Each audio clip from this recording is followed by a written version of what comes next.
¿Cómo están? Bienvenidos a una nueva mañana de radio. Estamos el 29 de noviembre del año 2023. Con permiso de Gardel, eso de que 20 años no es nada, pues hombre, es un cuento. 20 años pueden pasarse en un suspiro, pero también pueden ser una eternidad. 20 años se cumplen hoy, por ejemplo, lo recordábamos antes, lo recordaba Elena Bueno a las 6:30 de la mañana. 20 años se cumplen hoy del atentado del que fueron víctimas 7 agentes del Centro Nacional de Inteligencia en Irak. 20 años se cumplen de la guerra de Irak, del no a la guerra. 20 años se han cumplido 20 años del estreno de Aquí no hay quien viva, por ejemplo. 20 años del día en el que Felipe y Leticia anunciaron que se casaban. Esto lo recordamos hace unas semanas, ¿no? Eso sí que fue una sorpresa, sobre todo para Jaime Peñafiel, el anuncio del compromiso. Y van a cumplirse 20 años, y esta es una de las noticias del día de hoy. Van a cumplirse 20 años del día en el que el ministro de Obras Públicas, que entonces se llamaba Ministerio de Fomento, ahora se llama Transportes y Movilidad Sostenible, se personó en un municipio de la región en la que él había crecido y puso la primera piedra, una piedra en forma de cuña, o sea, puso la primera dovela del túnel por el que habría de pasar alguna vez un tren de alta velocidad. La región se llama Asturias, el municipio era Lena, y el ministro que puso la dovela se llamaba Francisco Álvarez Cascos. Eso pesadísimo entonces del gobierno de España, del gobierno de José María Aznar. Y le acompañó en aquella tarea, hace 20 años, en la tarea constructiva, casi 20 años, el vicepresidente de la época, que era Rodrigo Rato. Rodrigo Rato, vicepresidente del gobierno de España. Así es la vida. Claro, quién nos ha visto y quién nos ve a todos, ¿no? 20 años, casi 20 años del inicio de las obras. Bueno, dijo el ministro Álvarez Cascos cuando puso aquella primera dovela del túnel, y pareció que se lo creía. Dijo: este túnel permitirá que podamos ir de Gijón a Madrid en 2 horas y media a partir de 2010. 2010. 6 años de obra, y parecía entonces que iba a ser una eternidad. Dice, todavía quedan 6 años de obra. Bueno, pues han acabado siendo 20 años de obra. Ya 20 años no será nada, pero la variante de Pajares ha sido el cuento de nunca acabar. Hasta el día de hoy, que es un hito, esta jornada de hoy sí que es un hito para la comunicación ferroviaria entre Asturias y León, o por extensión, entre Asturias y el resto del país. Y en este día de hoy, un día que es un hito, el rey don Felipe, con el presidente Sánchez, con el ministro Óscar Puente. Lo de Óscar Puente pues ha sido llegar y besar el túnel, porque va a ser él el que está en la inauguración, lleva bien poco como ministro.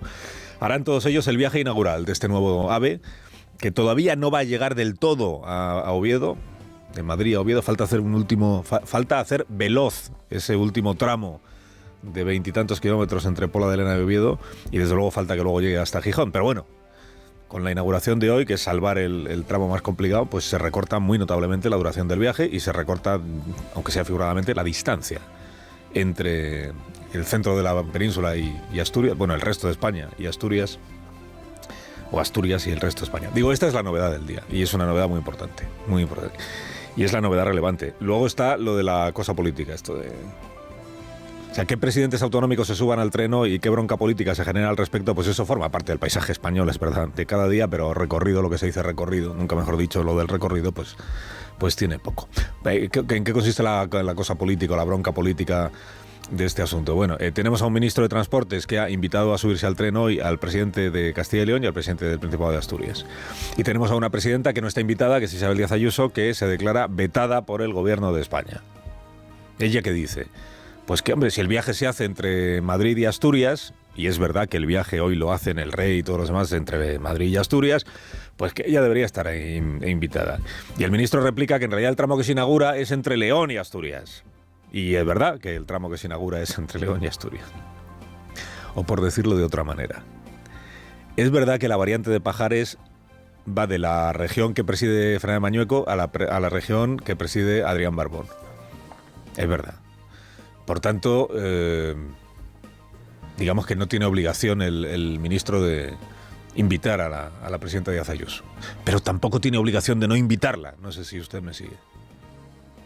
O sea, dice, ¿está obligado por ley a invitar a Díaz? No.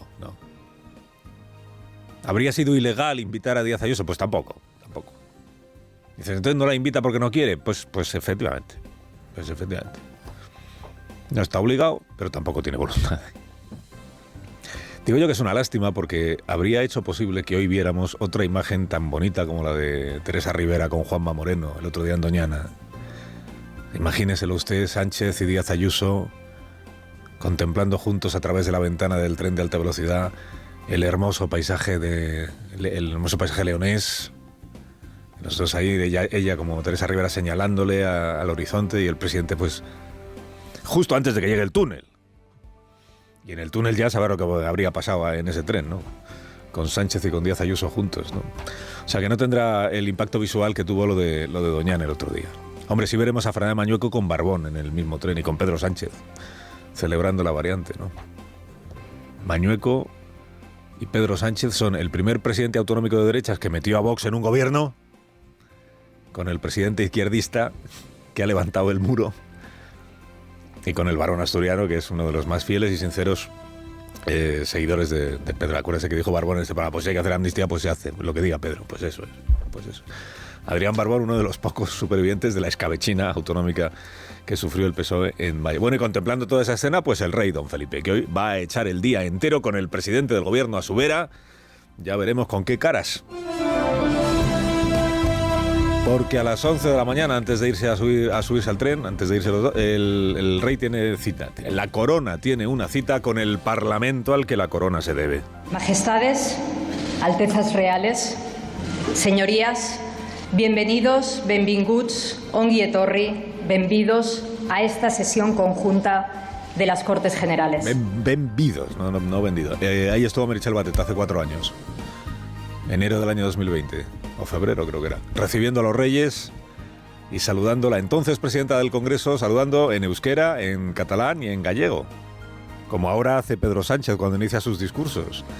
Solo que entonces aún no se había modificado el reglamento, lo de las lenguas cooficiales. Bueno, pues hoy se repite esta liturgia con nueva anfitriona, que es la presidenta Francina Armengol. Hace unos días se vivió una ceremonia similar a esta, para la jura de la princesa Leonor, similar porque también se abre en la puerta municipal del Congreso, porque también hubo batallón de honores, se pasó revista, en fin, todo eso. La diferencia principal es que hoy sí hay discurso de su majestad. O sea, hoy sí hará el rey las reflexiones que considere oportunas en la apertura formal de la nueva legislatura. En realidad la nueva legislatura está abierta desde el mes de agosto, es verdad. Este es el primer discurso del rey sobre la situación de nuestro país desde que esta Cámara invistió al presidente del gobierno de nuevo, Pedro Sánchez. Amnistía mediante. Blanqueo de Puigdemont mediante. Y eso es lo que convierte esta intervención hoy de don Felipe pues en la pieza o en el texto que más examinado va a ser el resto del día. Y no es nuevo lo que va a pasar. Siempre habrá alguien que quiera ver en las palabras del rey lo que no hay. Esto ocurre en realidad con todos los discursos. Ocurre que cada oyente interpreta el discurso que está escuchando como le parece, ¿no? Que le voy a contar, ¿no? O incluso como le conviene. Hay días llenos de emoción que cada uno conservamos en la memoria y nos gusta recordar. Y hoy será sin duda uno de ellos para mí. A menudo, esto lo dijo el rey, lo del día emocionante hace 4 años, hoy veremos lo que dice. Digo, a menudo ocurre que uno se empeña en encontrar en el discurso que está escuchando una reafirmación de sus propias opiniones. Y a lo mejor pues no era esa la intención. O al revés.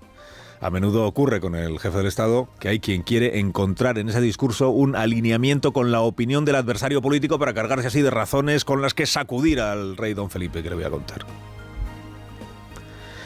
De modo que no quiero pensar el trabajo que se habrán tomado en la zarzuela estos últimos días para escoger cada una de las palabras del discurso. Yo me los imagino ahí en la zarzuela con guantes de látex y con unas pinzas quirúrgicas, metiendo cada palabra en un analizador de partículas a ver qué composición exacta tiene, cuánto riesgo supone utilizarla, si puede ser interpretada como una pérdida de neutralidad. Imagino al equipo del rey y al propio don Felipe viendo el discurso diciendo, ¿qué ponemos? ¿Justicia o convivencia? Concordia era una palabra muy frecuente en los discursos de Nochebuena, del rey de antes y del rey de ahora, pero claro, ahora concordia, pues, es que igual si ponemos concordia suena muy parecido a reencuentro. Les hablo de la igualdad, como he hecho siempre, o ahora la igualdad ante la ley es una bandera de la derecha. Pues resígnese, majestad, porque no hay palabra inocente. Y sobre todo no hay oyente inocente. Diga usted las palabras que diga, pues va a haber quien intente... Bueno, quien intente no, quien le atice, o por pasarse o por quedarse corto, o por tibio o por meterse donde no debe, por poner cara de acelga o por sonreír más de la cuenta, ¿no? La vida es así, ¿no? Es más, habrá quien juzgue no solo lo que diga, sino lo que no diga en el discurso.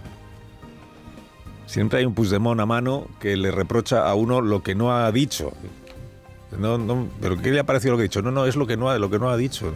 Un Puigdemont o un manifestante de Vox, que también lo hacen, ¿no? O un jefe de prensa de un partido. Siempre alguien que dice, es que no le he dedicado una línea a lo que tenía que haberle dedicado la línea, que es lo que yo diga. Siempre, en fin, ¿qué le voy a contar? Siempre hay alguien que te manda a callar, siempre hay alguien que manda a hablar, pero solo de lo que él diga. Bueno, le corresponde al rey abrir la legislatura, no juzgar la legislatura. No, si acaba de empezar la legislatura, bueno, pues no juzgar la investidura, que es lo que ya se ha producido. Le corresponde inaugurar la legislatura, no juzgar la investidura. Le corresponde celebrar la condición parlamentaria del régimen que tenemos y de la propia monarquía. Es una monarquía parlamentaria y por eso el rey va al Congreso. Y no le corresponde tomar postura sobre los proyectos legislativos que tramite el Parlamento. Porque al final, la legitimidad de todas las instituciones del Estado emana del mismo sitio, que es de la Constitución del 78. La legitimidad de las Cortes, la regulación de cómo las Cortes representan al único soberano que hay en España, que es el pueblo, emana de la Constitución. La legitimidad del gobierno y cómo es investido el presidente por el pueblo representado en las Cortes emana de la Constitución. La legitimidad de la oposición, la legitimidad del Poder Judicial, en fin, de los estatutos de autonomía, todo emana del mismo sitio, que es la Constitución. Ya imagino que... O sea, ya quisiera el rey poder hacer un discurso hoy con todas las palabras esas nuevas que han metido los académicos de la Real Academia en el diccionario, ¿no? Dice, señorías, menos chunda, más afinar, menos regañar y más regañar, ¿eh? Dejaos de McGuffins y hablad del pan. Pero no puede ser. Va a tener que tirar el rey de la Constitución, con toda su conocida y aburrida serenidad. Carlos Alsina, en Onda Cero.